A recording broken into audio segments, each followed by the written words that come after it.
I earned my degree online at Arizona State University.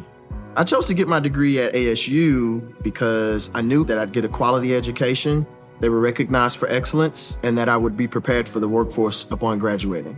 To be associated with ASU, both as a student and alum, it makes me extremely proud, and having experienced the program, I know now that I'm set up for success. Learn more at asuonline.asu.edu. All right, so you know how everyone always says Christmas Day is the NBA's day? Well, this year, the Lakers and the Warriors really took that to heart. Yeah, talk about a game. I mean, did you see that final score down to the wire? Oh, absolutely. Sure. Lakers 115, Warriors 113. We're talking a one-possession game. 1 second left on the clock. It was wild. I mean, just thinking about being at the Chase Center, watching that all go down, the energy. We're going to dive deep into all of that, all the key moments, what it means for both teams moving forward, and you know, we've got some awesome articles to unpack, some Reuters snapshots, the whole 9 yards. You know, and I think what's most interesting is the story behind the story, right? Like on the surface, oh, wow, awesome Christmas game. Right, yeah. But there's a lot more going on, I think, under the surface. Totally, yeah. Some surprises for sure. Okay, so let's actually set the scene here. Lakers versus Warriors, Christmas Day 2024 at the Chase Center in San Francisco. Like we said, Lakers win 115 to 113. Yeah, so close. Unbelievably close. And I think it's even more interesting to kind of highlight this right off the bat, that the Lakers managed to pull this win off despite the fact that Anthony Davis was injured in the first quarter. Oh, absolutely. Big question mark right there. Like, how are they going to do this? Right.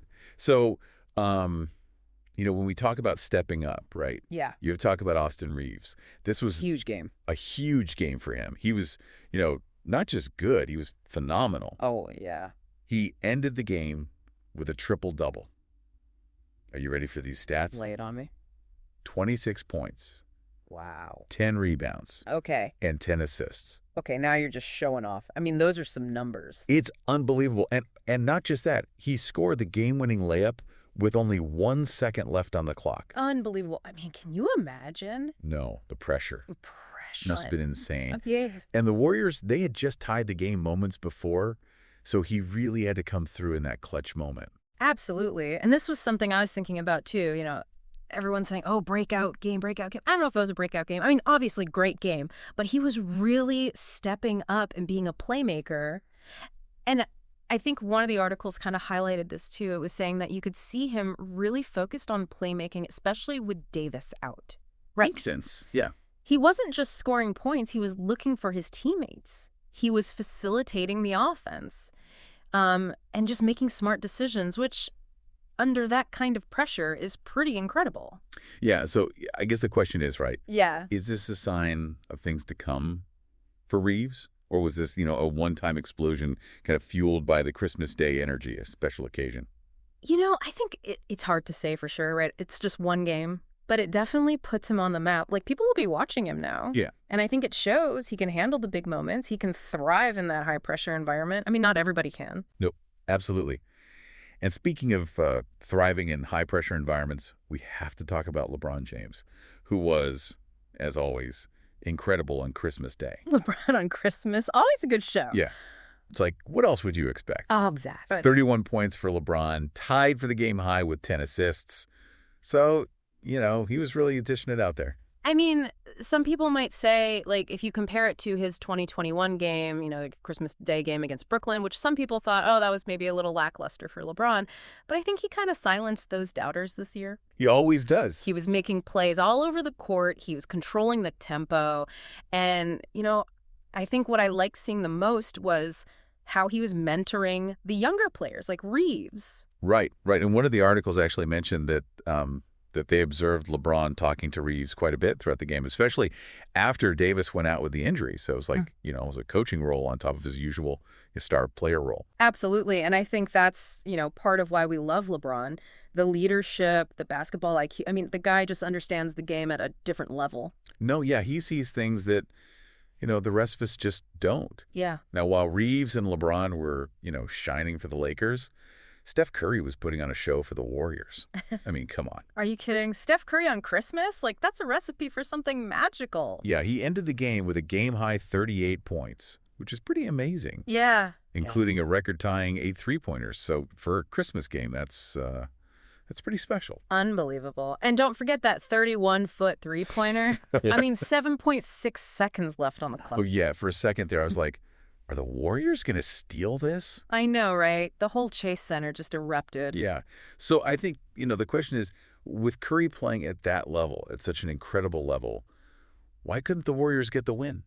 Like, what does that tell us about, the dynamics of the team? What else is going on? It's the million-dollar question, right? I mean, obviously, Steph's individual brilliance is undeniable. Yeah. But basketball's a team sport. Right. And I think one of the articles was saying that, they're still trying to figure out how to adapt to the new roster, right? They had some off-season changes, some new players, and maybe they just haven't clicked yet as a unit. Right. So all these individual pieces, maybe they haven't quite formed Voltron yet. Right. Exactly. Speaking of things that haven't quite come together, we should go back to Anthony Davis's injury. It happened pretty early in the first quarter, and he had to leave the game. Yeah. I mean, picture this. You're there in the Chase Center. The energy is electric, and then boom, Davis goes down. Uh-oh. Twisted ankle. And instantly you're thinking, how are they going to cope without their star big man? Right. It's a huge blow. But what impressed me is that they didn't just survive, they kind of thrived for a lot of the game. Yeah, it really shows their resilience, Yeah. And their ability to adapt. And one of the articles was talking about how after Davis left, they really started relying on three-pointers, more fast breaks, and they were saying that Reeves played a huge part in making that transition happen. Interesting. So it wasn't just about replacing Davis, it was about shifting their entire game plan. Yeah, which is, I think, a testament to, like we said, the coaching staff, LeBron's leadership on the court. It's really impressive to watch. Yeah. It wasn't just about individual performances. This game was about the Lakers as a team overcoming that adversity. Yeah. So where does this leave our two teams, right? Well, the Lakers, they're on a 4-game winning streak now. That's some momentum. It is. The Warriors, on the other hand, they've lost 5 of their last 6 games. Oof. Not looking so good. No. Lakers are steadily improving their season record, whereas the Warriors, they're kind of sitting at a shaky 15-14. Yeah. It's a tale of two teams going in opposite directions. Yeah, it is. The Lakers, like we said, finding their rhythm, building that momentum, they're showing just how deep their roster really is.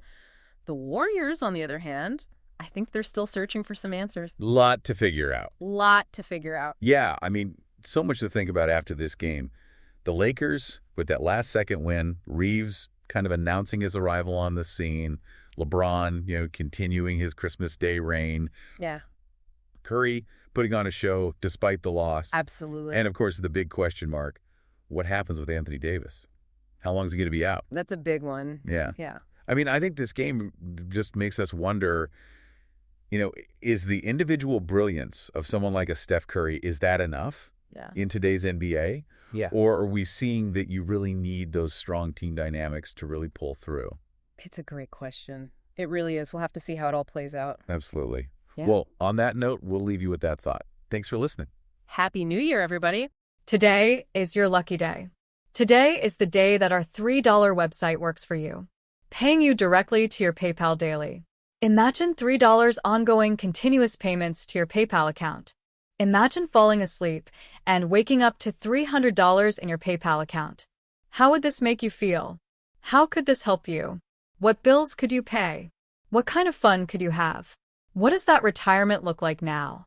All for a one-time payment of $3. This website is DFY done for you, fully built and completely hosted, and never stops collecting payments for you.